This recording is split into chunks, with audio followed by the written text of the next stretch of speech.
Oggi parliamo della fuga di medici e infermieri al di fuori dall'Italia. Negli ultimi 20 anni hanno scelto di lavorare all'estero circa 180.000 professionisti. È una stima verosimile basata sui dati OCSE, l'Organizzazione per la Cooperazione e lo Sviluppo Economico, analizzati da Quotidiano Sanità. Quali sono i motivi di questa fuga di professionisti? Attraggono gli stipendi che non hanno paragone con i nostri, l'organizzazione, il supporto logistico, la possibilità di crescita. Noi oggi ne parliamo con il dottor Corrado Palmas, dentista sardo, operante in Moldavia e Romania, fondatore dei Policlinici. Dottor Palmas, in questi due paesi. Ben trovato, dottore.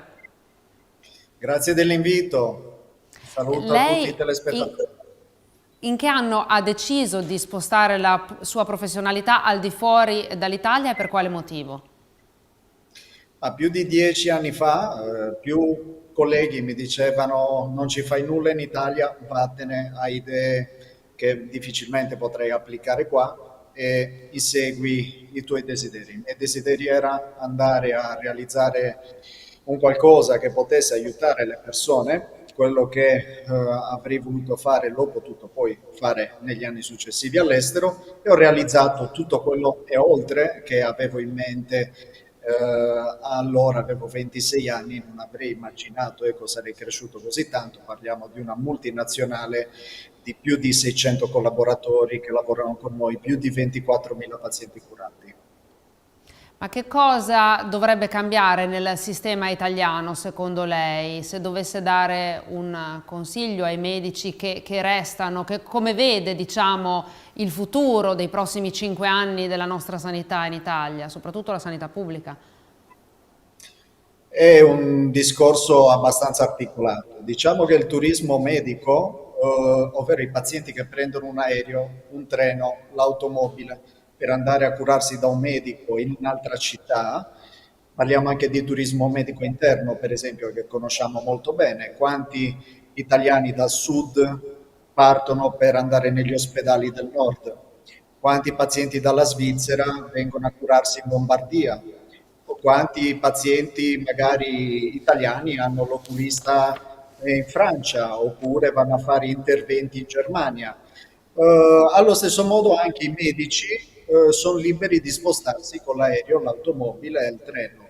In realtà i pazienti non sono di proprietà dei medici, in questo caso italiani, ovvero un paziente lombardo non è di proprietà la sua cartella clinica o la sua salute di un medico lombardo, è libero di spostarsi e aggiungerei per fortuna. Lo stesso il medico non è di proprietà dello Stato dove è nato. Un medico che diventa tale, magari in Lombardia, è libero di andare a praticare in Francia o in Germania o in America. Immaginate se un medico che nasce in Lombardia sia anche costretto poi a operare da delle leggi, morire in Lombardia dal punto di vista professionale. È la libertà di spostarsi, si chiama globalizzazione. La globalizzazione, sia le merci che i servizi, possono essere scambiati da un continente all'altro, una nazione all'altra e diciamo che questa globalizzazione ora sta interessando sempre di più i servizi e anche le professioni e quindi si sta ora e si parlerà sempre di più gli anni prossimi di appunto questa globalizzazione dei servizi che interessa sia i medici ma anche i pazienti. Ecco, non sarebbe più semplice un sistema sanitario che coinvolga anche magari la sanità privata, però più chiuso, nel senso che funzioni, che non ci sia bisogno di andare all'estero per quanto riguarda sia i pazienti che i medici? Coi se, coi ma non si fanno le cose, neanche con il periodo ipotetico. Il problema, sì, certo, sarebbe meglio che i sardi si consumassero il latte sardo e in Emilia-Romagna si bevesse il latte prodotto in Emilia-Romagna, ma la realtà è che questi flussi sono inarrestabili e a causa della pandemia, a causa delle guerre, la crescita dell'inflazione sta distruggendo il potere d'acquisto dei consumatori e quindi sta aumentando la domanda di risparmio. Oltre a questo, Internet sta mettendo in contatto specialisti che esistono magari in Francia, Germania, Moldavia, Romania, Giappone, che sono bravissimi a fare un tipo di chirurgia e se un paziente ha proprio quel tipo di chirurgia, va a cercare informazioni su Google chi è il migliore magari al mondo che fa quell'intervento. Difficile che delle volte lo trovi nel tuo paese di montagna, quel chirurgo, ma questo perché? Perché internet sta creando nel mondo dei centri di eccellenza iper specializzati in determinate chirurgie. Chi la cataratta, chi il trapianto completo dei denti, chi la cura della piorrea, chi l'estetica, per esempio.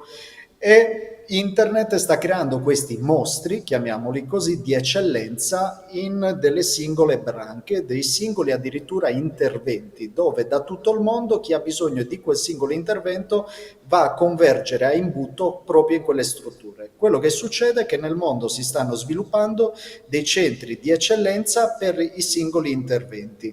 E qua parliamo addirittura non di turismo medico per risparmiare, ma perché si ha un'aspettativa di riuscita di quell'intervento eccellente e quindi uno si mette su un aereo perché va in quel punto del mondo, del pianeta dove lì c'è la mecca di quel tipo di intervento. Certo, sarebbe bello avere in ogni città d'Europa lo specialista iper specializzato in quel tipo di intervento. Diciamo che più si ha ricerca di un intervento generalista, parliamo che ne so, un intervento semplice, oppure si va dal medico per il raffreddore sotto casa, ma se devi fare un trapianto di cuore, di reni, devi prendere molto probabilmente l'automobile e andare in quella città, in quell'ospedale, in quella clinica. Dipende dal tipo di intervento. Voi andreste dal medico di base a fare il trapianto di fegato? Il medico di base fa delle cose di base. Quindi più si è in prossimità ed è capillare la distribuzione del servizio medico e più è difficile trovare l'iperspecializzazione. Magari si è stati fortunati che si è nati e cresciuti vicino a quell'ospedale dove c'è quell'equipe internazionale che fa proprio quell'intervento. Capite Vol- dov'è il problema? Volevo chiederle, visto che so che lei ha citato un esempio della Turchia, come fa, come può fare l'Italia per promuovere le proprie eccellenze mediche, per andare un po' in contrasto alla fuga di medici, ma per farsi pubblicità, diciamo, e attrarre i pazienti?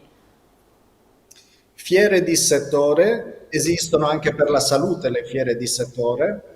Io faccio parte anche del consiglio dell'Associazione Turca di Turismo Medico, proprio perché sono stati attratti dal polo di eccellenza che abbiamo sviluppato in Moldavia e Romania e vorrebbero replicare anche nella loro nazione il nostro format. E hanno un calendario fitto ogni mese a livello globale di fiere al quale si va e si entra in contatto con delle realtà anche cliniche, ospedali clinici che scambiano i pazienti da una nazione all'altra, mandano i medici in televisione a parlare a livello globale in inglese. L'Italia sa come promuovere i vini nel mondo, sono sicuro che saprebbe anche come promuovere i suoi medici, semplicemente ci vorrebbe la volontà di aprirsi a questo mondo globalizzato. Ci sono pazienti che verrebbero dal Giappone a fare la chirurgia in Italia e starebbero anche con tutta la famiglia 2 mesi in Hotel 5 Stelle per essere operati da un medico eccellente italiano. Il punto è che non lo conoscono, non sanno che esistiamo. Io sono sardo, vi assicuro che il problema della Sardegna è la comunicazione nel mondo. Molti non sanno neanche che esiste. Quando io faccio vedere le foto delle spiagge mi dicono dov'è questo? Hawaii? Semplicemente perché non gli arriva la pubblicità. Se noi iniziassimo a pubblicizzare nel mondo i nostri medici, il giorno dopo avremo un sacco di pazienti in Italia e i medici felici di vivere e lavorare nel proprio paese, in Italia. Adesso siamo davvero in chiusura, volevo chiederle quindi nel momento in cui fossimo più in grado di attrarre pazienti si arginerebbe un po' la fuga di medici e di conseguenza l'avere magari medici non italiani ma che vengono da altre parti del mondo dove non è detto che abbiano avuto il nostro tipo di specializzazione per un abbassamento forse della qualità della Avete sanità. detto giusto. Sono appena tornato da Dubai, anche lì mi hanno chiesto di fare una clinica, ci stanno rubando i medici, ci stanno rubando i dentisti, se li stanno prendendo loro, ma non per curare i pazienti che vanno lì per risparmiare, ma per curare i pazienti più ricchi al mondo. Ok, io penso che la temperatura di Dubai, il caldo di Dubai non ha niente con cui competere col bel clima italiano e soprattutto abbiamo anche un volume di medici che a Dubai non esiste. Quello che si fa là si potrebbe fare molto più velocemente in Italia, bisogna solamente volerlo. I medici che lavorano nel pubblico dovrebbero essere strapagati. Vedo difficile convincere un medico a rimanere in Italia sottopagandolo, sarebbe comunque più attratto da andare a lavorare in Svizzera o a Dubai. Grazie dottor Corrado Palmas per averci introdotto questa diciamo complicata questione. Magari ci rincontreremo per altre successive puntate. Termina qui Emilia Romagna. Grazie a voi per averci seguito. Grazie a voi.